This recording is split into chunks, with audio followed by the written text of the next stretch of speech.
हरिओम. लाओत्सेचा ताओबोध. योगदास श्री जयगणेश जोशी यांचे प्रवचन. उत्स्फूर्त पूजन. लाओत्से सांगतो की यामुळे विश्वातील तमाम वस्तू ताओची पूजा करतात आणि तेहला उच्चपदी विराजित करतात. ताओची पूजा केली जाते, तेहला उच्चपदी विराजित केले जाते. हे कोणाच्या सांगण्यावरून नव्हे, तर ते स्वखुशीने केले जाते. ताओ अंतःकरणामधून उत्स्फूर्तपणे नेहमीच उफाळून येत असतो, कारण तो आपल्या अंतःकरणातच जन्मतःच असतो. तोच आपला मूलगामी स्वभाव असतो, तेच आपण असतो. जेव्हा आपण या नैसर्गिक नियतीला अपेक्षित अशा स्वभावाप्रमाणे आचरण करतो, तेव्हा ते आत्मप्रेरणेने ताओ तत्वांप्रमाणे केलेले आचरण असते आणि आपण जसे वागायला पाहिजे होते तसेच वर्तन करतो. यामुळे प्रथम म्हणजे आपण स्वतःच आपल्यावर खुश असतो. लोक आपला मान राखतात, ते आपल्या स्वभावाचा म्हणजेच आपल्यात असलेल्या ताओचा आदर करतात, आपली पूजा करतात. तसेच आपण त्याप्रमाणे जे आचरण करतो त्याची म्हणजेच तेहची लोक स्तुती करतात. आपल्याला ते उच्चपदी विराजित करतात. काही वेळेला आपण अनुभवले असेल की आपण स्वतःवरच नाराज असतो, कारण जसे आपण वागावे तसे आपल्याला अपेक्षित असते, तसे आपण वर्तन करत नाही.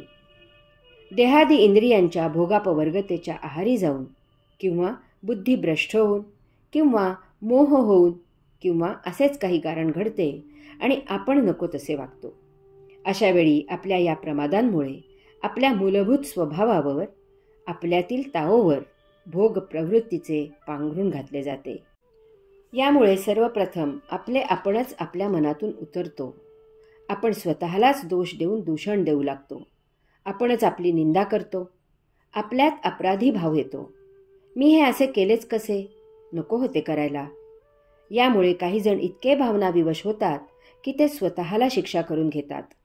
आत्महत्या करण्यापर्यंत काहींची मजल जाते. यावरून जाणून घ्यावे की आपल्या नैसर्गिक स्वभावाप्रमाणे आचरण करण्याला किती महत्त्व आहे ते. ताओ तत्वांप्रमाणे आचरण करणारा 4 जणात वेगळा ओळखला जातो. तो समाजात निराळेपणाने उठून दिसतो. लोक आपणहून उत्स्फूर्तपणे कोणी कोणाला न सांगता अशाची पूजा करू लागतात. त्याच्या आचरणाची वाखाणणी करतात, त्याचा आदर्श बाळगतात. असा आपोआप गुरुपदाला पोहोचतो. तेथे सच्छिष्य साधना उपासना करतात. भगवत महिमा गायला जातो. सत्संगाचे आयोजन होते. गुरुपद जाहीर करून कोणाला ते मिळत नाही. कोणी तसे केले, ते लादले तर त्याच्या सभोवती भोंदू जमतात. शिष्यत्व लादून घेणारे जमतात. मग गुरु आणि शिष्य असे दोघे मिळून अध्यात्माचा बाजार भरवून धंदा तेजीत करतात. लक्षात घ्यावे की येथे सर्व काही नैसर्गिक आहे आणि तेच उच्च आहे. जे जे अनैसर्गिक आहे ते तकलादू आहे, यथा कालावधी लयाला जाणारे आहे. यास्तव ताओची पूजा करावी आणि तेह आचरणात आणून उच्च अशा आत्मपदी विराजित व्हावे. विश्वमाता ताओ. लाओत्से सांगतो की म्हणूनच ताओ त्यांना जन्म देतो, तेह त्यांचा सांभाळ करतो, ती वृद्धिंगत करतो, त्यांचा विकास करतो, त्यांना बाळगतो, त्यांना शांतपणे राहण्यासाठी जागा देतो, त्यांना भोजन देतो आणि निवारा देतो. प्रत्येकालाच आनंदाने जगायची इच्छा असते. 4 गोष्टी कमी जास्त असल्या तरी चालतात. एकट्याने स्वतःजवळ जरा शांतपणे बसा आणि फार बारकाईने सूक्ष्मपणे विचार करा. तुमच्या लक्षात येईल की तुम्ही सुखापेक्षा आनंदाला जास्त महत्त्व देता, कारण तुम्ही स्वतः मूलतः आनंदाचे झाड आहात. आनंद हा तुमचा स्वभाव आहे. स्वतःच रममाण व्हायला सर्वांनाच आवडते. कोणालाच कटकट नको असते, दुःख नको असते, परंतु आनंद हवा असतो, कारण त्यासाठीच आपण या विश्वात प्रवेश केला आहे. आपल्याला नेहमी प्रश्न पडतो की आपण यासाठी नेमके कसे वागावे, काय करावे, सदानंदी कसे असावे. म्हणूनच ताओ त्यांना जन्म देतो. यासाठी नेहमी आपल्या आतील आवाज ऐकावा. तो आपला स्वतःचा आवाज आहे. तो कधीही आपल्याला धोका देणे शक्य नाही. तो आपल्याला आपल्या मूळ उद्देशाप्रत नेणारा आहे, आपल्या हिताचा आहे. आपला आतील आवाज आपल्याला ताओ तत्वज्ञान देतो. हीच आत्मप्रेरणा असते. त्यासाठी नित्य नियमित योग उपासना करावी, स्वतः जवळ बसावे, ध्यानस्थ बसावे. ध्यानात अनाहत नाद ऐकायला येऊ लागतो. त्याच्यामधून प्रेरणा उत्सर्जित होत असतात. तेह त्यांचा सांभाळ करतो.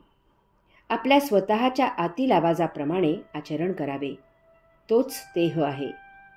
लोक काहीही सांगतात, सर्वांचे ऐकावे, परंतु तेहप्रमाणे स्वतःच्या अंतर्मनाने आचरण करावे. तेच आपल्याला योग्य मार्गी नेणारे असते. ती वृद्धिंगत करतो.